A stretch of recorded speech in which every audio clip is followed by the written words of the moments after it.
మేడిగడ్డలో ఒక్క పిల్లర్ కుంగితే గగ్గోలు పెట్టిన కాంగ్రెస్ కుంగిన పిల్లర్ను చూపించి మొత్తం కాళేశ్వరాన్ని నిందించింది. ఒక్క పిల్లర్ కుంగితే గాయి చేసిన కాంగ్రెసే ఇప్పుడు ప్రభుత్వంలో ఉంది. సుంకిశాల రిటైనింగ్ వాల్ కూలితే బయటకు రాకుండా తొక్కిపెట్టే ప్రయత్నం చేసింది. శ్రీశైలం ఎడమగట్టు కాల్వ టన్నెల్ కూలి 8 మంది కార్మికులు లోపలే చిక్కుకుపోయినా పట్టనట్లే ఉంటుంది. ప్రమాదాన్ని తక్కువ చేసి చూపడానికి పాట్లు పడుతున్న ప్రభుత్వం సహాయక చర్యల్లో మాత్రం ప్రేక్షక పాత్రనికే పరిమితమైంది. ఇంత జరిగినా సీఎం రేవంత్ రెడ్డి ప్రమాద స్థలికి వెళ్లే ప్రయత్నమూ చేయకపోవడంపై విమర్శలు వ్యక్తమవుతున్నాయి.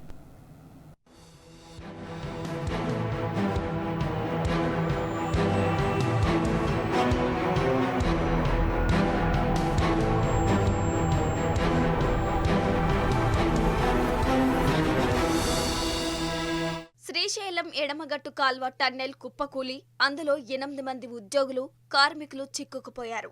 అసలు వారు ప్రాణాలతో ఉన్నారో లేరోనని, ఎలాగైనా క్షేమంగా తిరిగి రావాలని రాష్ట్ర ప్రజలంతా 2 రోజులుగా ఉత్కంఠగా ఎదురుచూస్తుంటే సీఎం రేవంత్ రెడ్డి మాత్రం అటువైపు కన్నెత్తి చూడటం లేదు. కాంగ్రెస్ ప్రభుత్వం అత్యంత ప్రతిష్టాత్మకంగా చేపట్టిన ఈ ప్రాజెక్టు కూలి 8 మంది ప్రాణప్రాయ పరిస్థితిలో ఉన్నా అదేది పట్టనట్టు ఆయన పనుల్లో ఆయన బిజీగా ఉన్నారన్న విమర్శలు వెల్లువెత్తుతున్నాయి. కేవలం 2 మంత్రులకు బాధ్యతలు అప్పగించి చేతులు దులుపుకొన్నారని, తూతూ మంత్రపు ప్రకటనలు, సమీక్షలు చేసి ఇతర కార్యక్రమాలు చక్కబెట్టుకుంటూ అసలు ఆ రాష్ట్రంలో టన్నెలు కూలిన ఘటన ఒకటి జరిగిందా అన్న రీతిలో ముఖ్యమంత్రి ఉన్నారని రాజకీయ వర్గాల్లోనే ఆగ్రహావేశాలు వ్యక్తమవుతున్నాయి.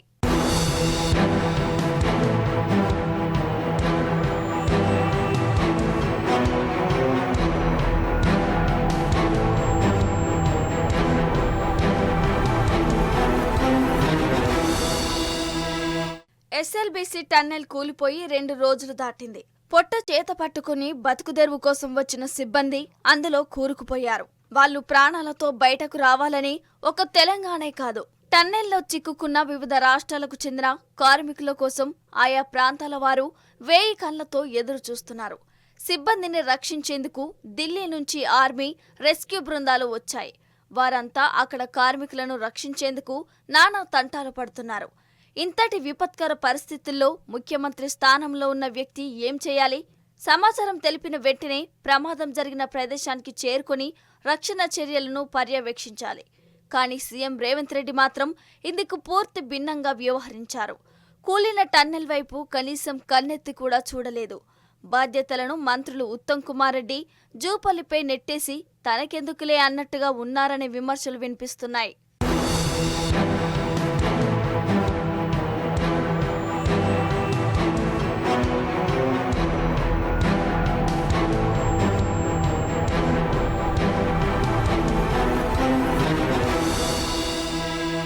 ఎస్ఎల్బీసీ టన్నెల్ ఘటన జరిగినప్పటి నుంచి దీనిపై సీఎం రేవంత్ రెడ్డి పెద్దగా స్పందించిన దాఖలాలు కనిపించలేదనే విమర్శలు ఉన్నాయి.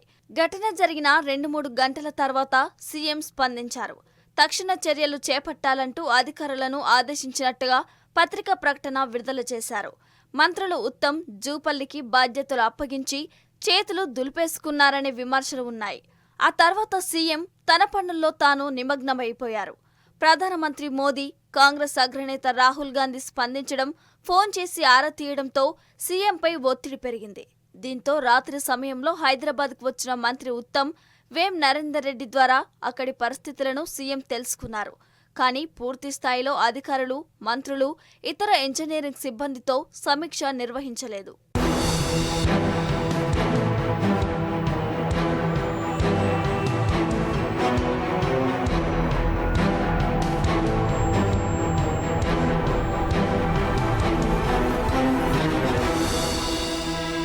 ఎస్ఎల్బీసీ టన్నెల్ పూర్తి చేయడమే నా జీవిత లక్ష్యమని డబ్బా కొట్టిన మంత్రి కోమటిరెడ్డి వెంకటరెడ్డి ఇప్పుడు టన్నెల్ కూలి 8 మంది ప్రాణప్రాయ పరిస్థితిలో ఉన్నా ఆయన పత్తా లేకుండా పోయారు. ప్రమాదం జరిగి 2 రోజులు గడిచినా ఆయన జాడ కనిపించడం లేదు.